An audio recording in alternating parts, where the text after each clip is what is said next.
Hi everyone, welcome to Canton talks. ഒരു വരൾച്ച ബാധിച്ച നാട്ടിലെ പക്ഷികളൊന്നും വരാതായി.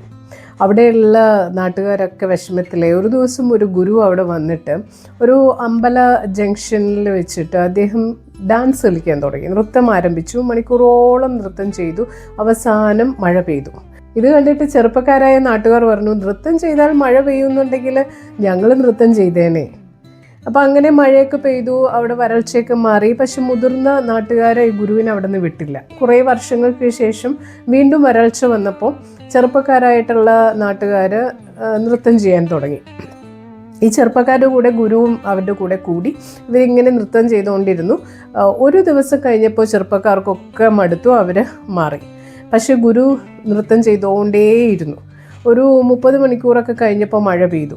അപ്പോൾ ചെറുപ്പക്കാർ ഗുരുവിൻ്റെ അടുത്ത് നിന്ന് പറഞ്ഞു, ഗുരു ക്ഷമിക്കണം, അങ്ങ് നൃത്തം ചെയ്താലേ മഴ പെയ്യുള്ളൂ എന്നുള്ളത് ഞങ്ങൾക്കറിയില്ലായിരുന്നു. ഗുരു ഉടനെ പറഞ്ഞു, ഇത് ഞാൻ നൃത്തം ചെയ്താൽ മഴ പെയ്യും എന്നുള്ളതല്ല. നിങ്ങൾ നൃത്തം ചെയ്തത് സമയാധിഷ്ഠിതമായിട്ടാണ്. നിങ്ങൾ മടുക്കുവോളമാണ് നൃത്തം ചെയ്തത്. പക്ഷെ ഞാൻ നൃത്തം ചെയ്തത് മഴ പെയ്യുവോളാണ്. അതാണ് അതിൻ്റെ വ്യത്യാസം. അപ്പോൾ ഇതിൻ്റെ ഗുണപാഠം എന്താണെന്ന് വെച്ചാൽ, ചില ആളുകൾ ദൗത്യത്തിന് ഇമ്പോർട്ടൻസ് കൊടുക്കാതെ, അല്ലെങ്കിൽ ഡ്യൂട്ടിക്ക് ഇമ്പോർട്ടൻസ് കൊടുക്കാതെ, റെസ്പോൺസിബിലിറ്റീസിന് ഇമ്പോർട്ടൻസ് കൊടുക്കാതെ സമയത്തിനാണ് ഇമ്പോർട്ടൻസ് കൊടുക്കുന്നത്. അവരവരുടെ പേഴ്സണലായിട്ടുള്ള പ്രോബ്ലംസിനോ അല്ലെങ്കിൽ വ്യക്തിഗത കാര്യങ്ങൾക്കൊക്കെയാണ് അവർ ഇമ്പോർട്ടൻസ് കൊടുക്കുന്നത്. അപ്പോൾ എന്താ സംഭവിക്കുകയെന്ന് വെച്ചാൽ, ആ കൂട്ടർ കറക്റ്റ് സമയത്ത് ജോലിക്ക് വരും, കറക്റ്റ് സമയത്ത് ജോലി നിർത്തിപ്പോവും. അവരുടെ ഡ്യൂട്ടി തീർന്നോ ഇല്ലയോ എന്നുള്ളത് അവർക്ക് ബാധകമല്ല. കറക്റ്റ് സമയത്ത് അവർക്ക് വിശക്കും. കൂടുതൽ നേരം ജോലി ചെയ്ത് അവർക്ക് ക്ഷീണം വരും. കൃത്യസമയത്ത് ജോലിക്ക് കയറിയില്ലെങ്കിലും കറക്റ്റ് സമയത്ത് ജോലി അവസാനിപ്പിച്ച് അവർ സ്ഥാപനത്തിൽ നിന്ന് ഇറങ്ങും.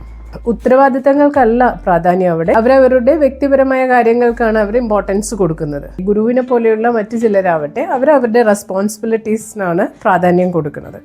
ബാക്കിയുള്ള കാര്യങ്ങളെല്ലാം, അതായത് തൻ്റെ സ്വകാര്യമായിട്ടുള്ള പേഴ്സണലായിട്ടുള്ള എല്ലാ കാര്യങ്ങളും മാറ്റിവെച്ച് തളർച്ചയോ അല്ലെങ്കിൽ ക്ഷീണമോ അതൊന്നും അറിയാതെ തൻ്റെ ഉത്തരവാദിത്തങ്ങൾ നിർവഹിക്കുക എന്നുള്ളത് മാത്രമായിരിക്കും അവരുടെ ലക്ഷ്യം.